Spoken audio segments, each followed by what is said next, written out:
जय श्री कृष्णा, राधे राधे। आप सभी कृष्ण भक्तों का हमारे चैनल कृष्ण दीवानी के हैशटैग पर में बहुत बहुत स्वागत है।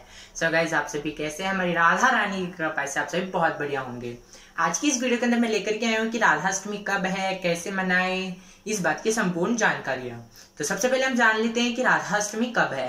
राधाष्टमी का प्रारंभ 22 सितंबर को होकर के 23 सितंबर तक रहेगा। तो राधाष्टमी हम उदय तिथि की बनाते, इसका अर्थ है कि राधाष्टमी 23 सितंबर को मनाई जाएगी।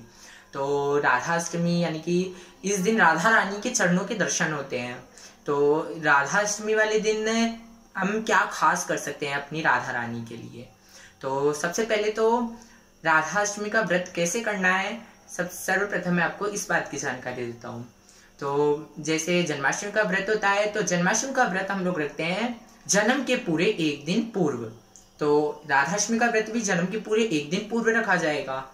राधा रानी का जन्म हुआ था भोर 4 बजे के आसपास।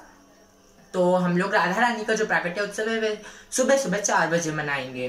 तो आप सभी 23 सितंबर को सुबह 4 यानी कि 22 सितंबर को सुबह 4 बजे से प्रारंभ होकर के 23 सितंबर को सुबह 4 बजे तक हमारी राधाष्टमी का उपवास रहेगा या व्रत रहेगा।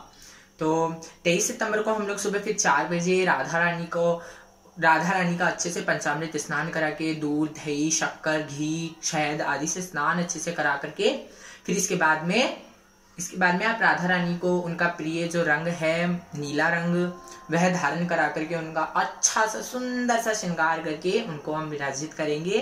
तथा राधा रानी को, अगर आपके पास में राधा रानी नहीं है तो आप अपने लड्डू गोपाल जी को भी बहुत सुंदर सा प्यारा सा राधा रानी का रूप दे करके उनकी भी आराधना कर सकते हैं, क्योंकि राधा और कृष्ण दोनों एक है। इसे आपके पास में अगर राधा रानी नहीं है तो आप अपने लड्डू गोपाल जी को, अपने कन्हैया को राधा रानी का स्वरूप दे सकते हैं। और अगर आपके पास में लड्डू गोपाल जी भी नहीं है तो आपके पास में कोई राधा रानी का चित्र हो तो उनको भी अच्छे से श्रृंगार आदि कर सकते हैं तथा उनकी भी आप आराधना कर सकते हैं। अब हमारे जो अगला जो क्वेश्चन होता है वो यह है कि राधा रानी को सबसे प्रियतम चीज क्या है, राधा रानी को हम भोग क्या लगा सकते हैं? तो राधा रानी को भोग लगाने के लिए दही अरबी की सब्जी, राधा रानी को दही अरबी की सब्जी बहुत प्रिय है, अरबी की सब्जी एवं राधा रानी को, और आप अपनी इच्छा अनुसार मिठाइयाँ, अन्य पकवान भोग लगा सकते हैं। इसके बाद में हम जानकारी लेते हैं कि राधाष्टमी का जो पर्व है वह हम कैसे मनाएं। जैसे हम जन्माष्टमी के टाइम पर हम लोग नंदोत्सव मनाते हैं, उसी प्रकार राधाष्टमी के टाइम पर हम वृषभानोत्सव, नंदोत्सव की तरह ही हम लोग विश्वभानु जी की तरह ही हम लोग, जैसे नंद बाबा अपने खुशियां लुटाने के तौर पर बधाइयां देते हैं, अलग अलग प्रकार के खिलौने, टॉफियां आदि लुटाया करते हैं, बस वैसे ही राधाष्टमी वाले दिन भी आप लोग 12 बजे के आसपास आप लोग यह कार्य करें, क्योंकि राधा रानी जो है ना वृषभानु जी को भोर 4 बजे नदी के अंदर कमल। सो गाइस, राधाष्टमी का जो पर्व है ना वह बनाया जाता है दोपहर को।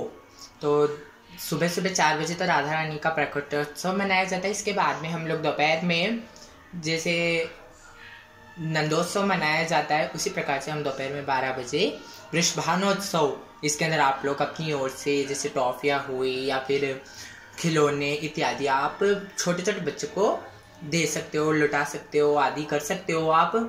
तथा अब हम जानते हैं कि राधाष्टमी का व्रत, कोई बोलता है कि राधाष्टमी, राधा जी का जन्म सुबह दोपहर में 12 बजे हुआ था, तो इसके तौर पर हम व्रत कैसे रखें?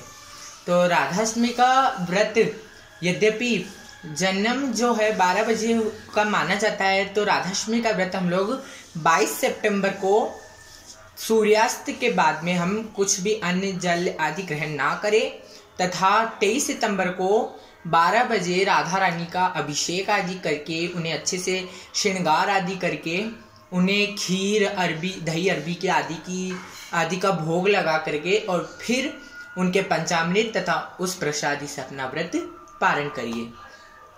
तो अब इसके बाद में हम जानते हैं कि वैसे तो संपूर्ण जानकारियाँ हो ही चुकी है कि आप लोग अगर कि राधाष्टमी क्यों मनाई जाती है। जैसे कृष्ण जन्माष्टमी मनाई जाती है, वैसे राधाष्टमी क्यों मनाई जाती है? कृष्ण जन्माष्टमी, कृष्ण जन्माष्टमी इसलिए मनाई जाती है क्योंकि कृष्ण भगवान का जन्म हुआ था, और राधाष्टमी मनाई जाती है क्योंकि हमारी राधा रानी, हमारी श्री जी का जन्म इस दिन माना जाता है। तो राधाष्टमी वाले दिन सुबह सुबह विश्वानु जी को कमल के पुष्प के अंदर एक बालिका मिली, जो कि हमारी श्री जी, हमारी राधा रानी, हमारी किशोरी जी थी। वह उन्हें अपने घर पर लाए तथा उनको श्री जी, किशोरी जी, राधा रानी का नाम दिया। तो अब हम लोग, तो आप सभी कृष्ण भक्तों को मेरी ये वीडियो कैसी लगी मुझे कमेंट बॉक्स में ज़रूर बताना। आप सभी कृष्ण भक्तों को मेरी ओर से जय श्री कृष्णा, राधे राधे। तो कृष्ण भक्तों, आप सभी जो भी जन्माष्टमी किए हुए हैं वह सभी वैष्णव राधाष्टमी का व्रत अवश्य करें, क्योंकि राधा बिन श्याम अधूरे और श्याम बिन राधा रानी अधूरी। इसका अर्थ हम सभी जानते हैं कि यद्यपि हम राधा रानी को मना लेते हैं ना, और राधा रानी तो वैसे भी हरि नाम से, हमारे ठाकुर जी के नाम से बहुत जल्दी पिघल जाती है, बहुत जल्दी हमारे साथ में हो जाती है। और जो राधा रानी को पा लेता है वो हमारे ठाकुर जी को वैसे भी पा लेता है। इसलिए राधाष्टमी का व्रत अवश्य करें तथा राधाष्टमी का व्रत करके अपने ठाकुर जी को अवश्य पाने की पूरी कोशिश करें। तो आप सभी कृष्ण भक्त मुझे यह बात ज़रूर बताना कमेंट बॉक्स में कि आप सभी कृष्ण भक्तों को मेरे द्वारा दी गई ये जानकारी कैसी लगी। आप सभी मुझे कमेंट बॉक्स में ज़रूर बताना। आप सभी कृष्ण भक्तों को मेरी ओर से जय श्री कृष्णा, राधे राधे।